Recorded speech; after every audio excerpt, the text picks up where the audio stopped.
ఆంధ్రప్రదేశ్ ముఖ్యమంత్రి నారా చంద్రబాబు నాయుడు గారికి మరియు ఆంధ్రప్రదేశ్ రాష్ట్ర ఉప ముఖ్యమంత్రి కొణిదెల పవన్ కళ్యాణ్ గారికి శ్రీకాకుళం జిల్లా రణస్థలం గ్రామం ఇజ్జు రవణమ్మ విన్నపం. శ్రీకాకుళం జిల్లా రణస్థలం గ్రామంలో భూ కబ్జాకు గురైన మా భూమిని అప్పగించమని ఉప ముఖ్యమంత్రి పవన్ కళ్యాణ్ గారిని కలిశామని తెలిపారు.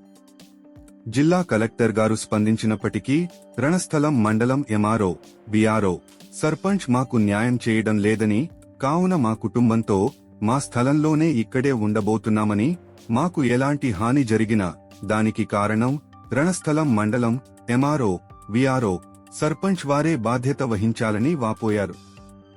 మాకు మా భూమి కావాలని, పట్టచేసి ఇవ్వాలని రణస్థలంలోని భూ కబ్జాకు గురైన బాధితురాలు ఇజ్జు రవణమ్మ ప్రభుత్వాన్ని మరియు అధికారులను వేడుకుంటున్నారు.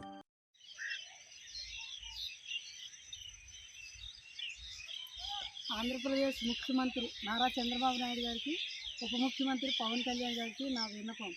అయ్యా, ఇక్కడ 34 సంవత్సరాలుగా ఈ ల్యాండ్ కోసం మేము కొట్లాడి మా ఇంట్లో 6 చనిపోయారు. అయినప్పటికీ ఈ రెవెన్యూ ఆఫీస్ మాత్రం, ఈ రణస్థలం మండల ఎంఆర్ఓ ఆఫీస్ మాత్రం మాకు ఎట్టి పరిస్థితుల్లో స్పందించట్లేదు. ఈ టైంలో ఈ ప్రభుత్వంలో మాకు పవన్ కళ్యాణ్ గారు కానీ చంద్రబాబు నాయుడు గారు కానీ న్యాయం చేస్తారని నమ్మకం ఉండే మేము పవన్ కళ్యాణ్ గారిని కలవడం జరిగింది. నానా కష్టాలు పడి మేము పవన్ కళ్యాణ్ గారిని కలిసాము. ఉప ముఖ్యమంత్రి పవన్ కళ్యాణ్ గారిని కలవడం అంటే చిన్న విషయం కాదు. అది ఎన్నో బాధలు పడుకుంటూ ఆయన కలిసాము.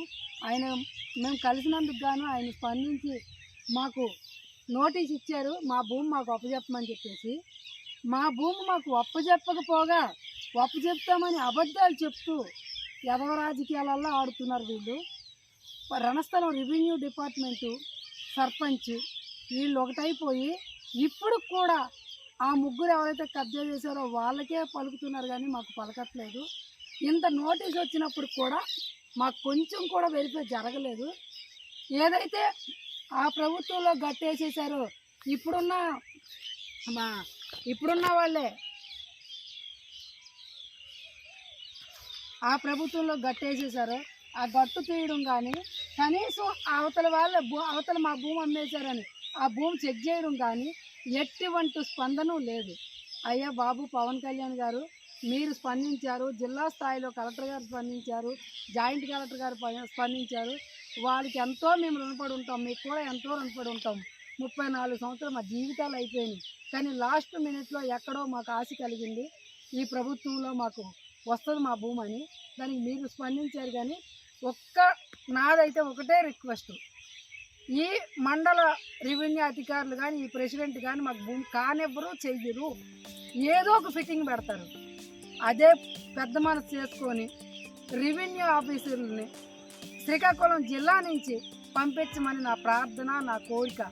నేనైతే మాత్రం ఈ 70 సంవత్సరాలు ముసలమ్మని పెట్టుకొని, ఆ పిల్లోడిని పెట్టుకొని, మా తమ్ముడిని పెట్టుకొని, ఇలాగా మీ బోర్డు పెట్టుకొని అలాగా టెంట్ వేసుకొని నేను నైట్ అంతా ఇక్కడ పడుకొని ఏ రాత్రి మీద ఏ పాము కరుస్తుందో, ఏ పురుగు కరుస్తుందో, ఎలా చచ్చిపోతామో లేకపోతే వాళ్ళే వచ్చి చంపేస్తారో, ఏ టైంలో ఈ సర్పంచ్ కూడా మమ్మల్ని చంపించడానికి ప్లాన్ వేస్తున్నాడు. రణస్థలం సర్పంచ్ బానోజీ నాయుడు, టీడీపీ ప్రెసిడెంట్, ఆయన కూడా మమ్మల్ని చంపించడానికి ప్లాన్ వేస్తున్నాడు.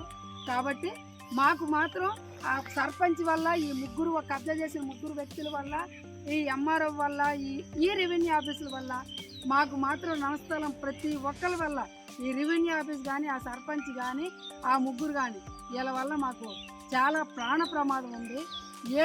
ఏడ్చి నాకు కన్నీళ్ళు ఇంకిపోయింది. నాకు ఏడుపు కూడా రావట్లేదు. ఈ భూమి ఏమో కానీ మేము చచ్చిపోయేటట్టు ఉన్నాము.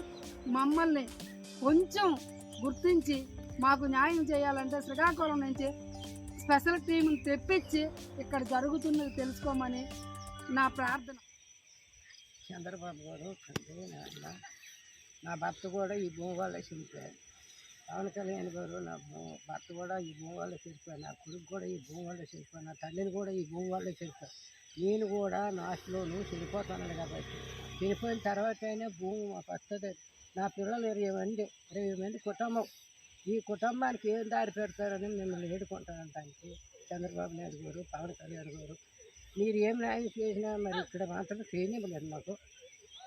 మీరు అన్నీ న్యాయం చేస్తారు, శ్రీకాకుళం కలెక్టర్ గారు న్యాయం చేస్తారు, మీరు అక్కడి నుంచి న్యాయం చేశారు కదా. ఇక్కడ రణస్థానం మాటలో రెవెన్యూ ఆఫీస్ గారు సర్పంచ్ గారు కూడా మాకు న్యాయం చేయలేదు.